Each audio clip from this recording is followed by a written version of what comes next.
గచ్చిబౌలి స్టేడియంలో 74వ బిఎన్ ముల్లిక్ స్మారక అఖిల భారత పోలీస్ ఫుట్బాల్ ఛాంపియన్షిప్ ముగింపు వేడుకల్లో పాల్గొన్నారు సీఎం రేవంత్. ఇప్పుడు లైవ్ చూద్దాం. मैं मुख्यमंत्री बनने के बाद कुछ देश मैं गया हुआ था, उसमें दक्षिण कोरिया भी मैं गया हुआ था ओलंपिक्स के बाद.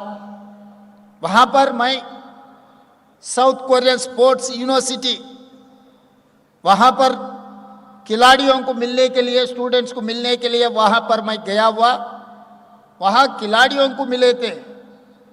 वहाँ के कोचेस ये दिखाया उस देश ने ओलंपिक्स में 30 के ऊपर गोल्ड मेडल्स लाए. खाली साउथ कोरियन स्पोर्ट्स यूनिवर्सिटी के विद्यार्थियों ने 16 गोल्ड मेडल्स हासिल किए. वो यूनिवर्सिटी है 30 एकड़ के जगह में.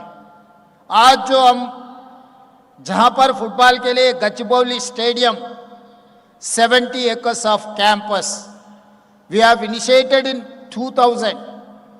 We have organized national games, Afro-Asian games, world military games, सब सारे हम लोग होस्ट किए. देश के खिलाड़ियों को तैयार करने के लिए हम लोग कोशिश किए, मगर उसके बाद 20 साल ऐसे ही छोड़ दिए. कभी सोचा भी नहीं खिलाड़ियों को तैयारी करने के लिए. तो मैं सोचा था 140 करोड़ जनता इस देश में है, कम से कम ओलंपिक्स में एक गोल्ड मेडल भी नहीं ला सका. साउथ कोरिया में 4 करोड़ जनता ने 30 के ऊपर गोल्ड मेडल्स लाए. एक यूनिवर्सिटी के स्टूडेंट 30 एकड़ की जगह में जो यूनिवर्सिटी चला रहा है वहां पर 16 गोल्ड मेडल्स मिले. एक लड़की मुझे वेलकम करने के लिए कुछ बुके दिए. मैं नाम पूछा, बाद में मैं पूछा आप क्या करते हैं? सर मैं आर्चरी में 2 गोल्ड मेडल्स लाया ओलंपिक्स में बोल के कही थी वो लड़की ने. तो मैं आज इतने सारे खिलाड़ियों की, इस देश के युवताओं को मैं पूछना चाहता हूं, याद दिलाना चाहता हूं, एक लड़की साउथ कोरिया में ओलंपिक्स में 2 गोल्ड मेडल ला सकती है. इस देश में 140 करोड़ जनता ने कम से कम 1 गोल्ड मेडल नहीं लाए तो आगे दुनिया के सामने हम सर उठा के कैसे बात कर सकता है? भारत के नाम कब रोशन कर सकता है हम लोग? आज हम लोग सोचना, आज हम लोग तैयारी करना, क्योंकि बार बार ये चर्चा आ रहा है. जब जब ओलंपिक्स, जब जब वर्ल्ड चैंपियनशिप होते जा रहा है, जब हार गए तो चर्चा हो रहा है, दूसरे दिन हम अलग रास्ते में चले जा रहा है. तो ये तरीका से हम लोग देश का नाम आगे नहीं ले जा सकता है. इसीलिए मैं आज यहीं मैदान में, यहीं तेलंगाना से ये कदम उठाना चाहता हूं.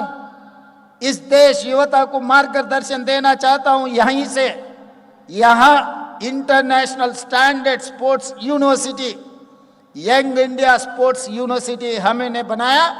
उसका पब्लिक प्राइवेट पार्टनरशिप में सब खिलाड़ियों उस बोर्ड में हैं. Volleyball Indian captain Arjuna awardee Ravikanth Reddy is one of the board director.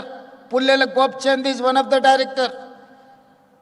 Indian former football captain board में director Kapil Dev also is a board of director. उसके आगे Kavya Maran, she is having cricket team. Sanjay Goenka, इतने सारे industrial vertical sports personalities, experts, हम लोग public private partnership में Telangana young India sports university हम लोग शुरुआत किए कि एक मार्गदर्शन बनाना है. जो मैदान छोड़कर बच्चे लोग जो पब कल्चर में, ड्रग्स कल्चर में जो जा रहा है, वो बच्चों को दोबारा मैं मैदान में ले आना चाहता हूँ.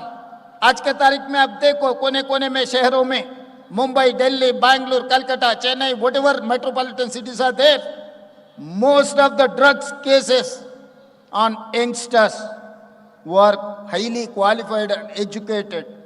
क्यों ऐसा हो रहा है? इस देश के लिए ये अच्छा है क्या?